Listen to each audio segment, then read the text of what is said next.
नमस्कार। आज फिर आपका इस सीसी ग्रुप में आपका स्वागत है। आज हम लोग फंडामेंटल राइट्स का एक महत्वपूर्ण जो टॉपिक है वो लेकर आए हैं, धार्मिक स्वतंत्रता का अधिकार, आर्टिकल 25 से 28। इस 25 से 28 में आप लोग ये पढ़ेंगे कि किस तरह से धार्मिक मामलों में व्यक्ति को स्वतंत्रता प्रदान की गई है। अभी तक की जो आप लोगों ने वीडियो देखी हैं उन सब वीडियो में आपने देखा होगा कि आप उसके बारे में सीख पाए हैं, स्वतंत्रता के बारे में सीख पाए हैं, समानता के बारे में, शोषण के विरुद्ध अधिकार के बारे में। और अभी हमारा जो चौथा जो चल रहा है वो धार्मिक स्वतंत्रता का अधिकार। धार्मिक स्वतंत्रता का अधिकार भारत के संविधान में क्यों उल्लेखित है, उसके पीछे कारण क्या कि भारत एक बहुआयामी देश है। बहुआयामी देश है। भारत एक बहुआयामी देश है, यानी भारत बहुत सारे धर्मों का देश है। यहाँ बहुत सारे पंथ के, बहुत सारे धर्म के लोग रहते हैं और भारत के प्रत्येक व्यक्ति को ये धार्मिक मामलों में स्वतंत्रता दी गई है, जिनका उल्लेख संविधान में 25 से 28 तक किया गया है। एक एक का अध्ययन करेंगे। आर्टिकल 25 में अनुच्छेद 25 जो है वो अंतःकरण की छूट देता है। अंतःकरण की स्वतंत्रता, अंतःकरण की स्वतंत्रताओं का उल्लेख किया गया। अंतःकरण से मतलब यहाँ ये है कि व्यक्ति किसी भी धर्म को अंगीकार कर सकता है, उसका प्रचार कर सकता है, उसको मान सकता है। ये उसको पूर्ण स्वतंत्रता है। भारत के संविधान में ये लिखा गया है कि कोई भी व्यक्ति किसी भी धर्म का हो सकता है, अपने धर्म को निर्बाध रूप से मान सकता है, अपने धर्म के जो रीति रिवाज हैं, प्रचलन हैं, उनको वो ग्रहण कर सकता है, अंगीकार कर सकता है। इसी को लेकर एक सुंदर उदाहरण दिया हुआ है।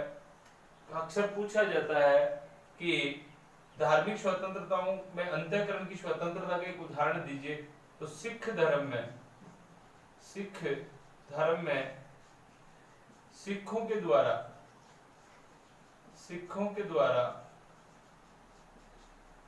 कृपाण धारण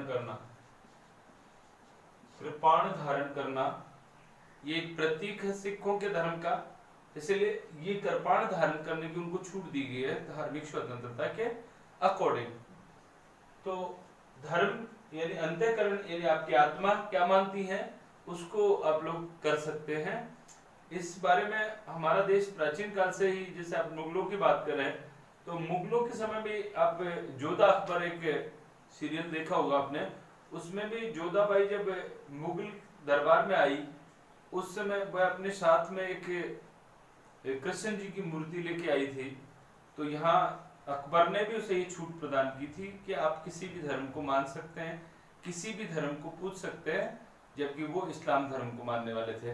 तो इस तरह से कुछ चीजें हैं जो हमारे संविधान में भी फिर बहुआयामी धर्म के कारण ऐसा मान लिया गया कि आप किसी भी धर्म की पूजा पाठ कर सकते हैं, किसी भी धर्म में आस्था रख सकते हैं। यहाँ तक कि पति पत्नी भी अलग अलग धर्म के हो सकते हैं और पत्नी को पति बाध्य नहीं कर सकता।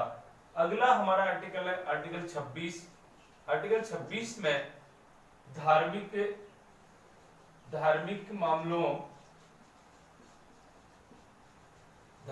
मामलों के प्रबंधन की बात करी गई है।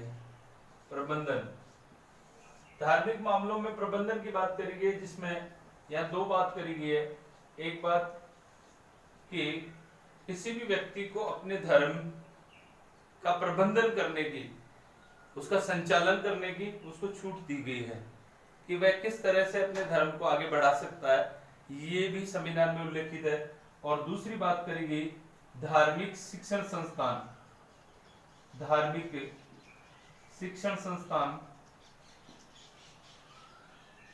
स्थापित कर सकता है तथा इनका संचालन कर सकता है। ये भी आर्टिकल 26 के अकॉर्डिंग दिया गया है। दूसरी आर्टिकल हमारा जो चलता है 26 के बाद में 27 में धार्मिक करों में छूट दी गई। धार्मिक मामलों में करों में रिबेट दी गई है। करों में छूट का मतलब यहाँ ये है कि किसी भी व्यक्ति को अपने धर्म के लिए, प्रचार प्रसार के लिए, धर्म के लिए व्यय किए गए जितना भी वो दान करता है, डोनेट करता है, उसके ऊपर टैक्स से सरकार रिबेट करती है।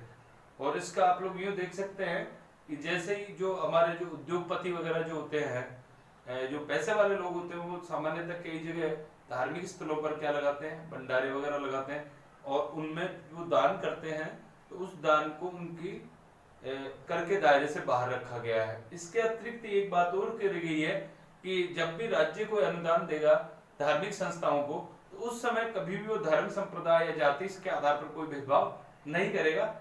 अगर देना है उसको इस मामले में कि जैसे कोई धर्म सुधार की बात आई तो ऐसा वो कर सकता है। ऐसा भी धार्मिक मामलों में करों में छूट दी गई है आर्टिकल 27 में। आर्टिकल 28 की बात करें हम लोग, आर्टिकल 28 क्या कहता है? आर्टिकल 28 में ये किया गया है कि राजकीय संस्थाओं में और गैर राजकीय संस्थाओं में, राजकीय संस्थाओं में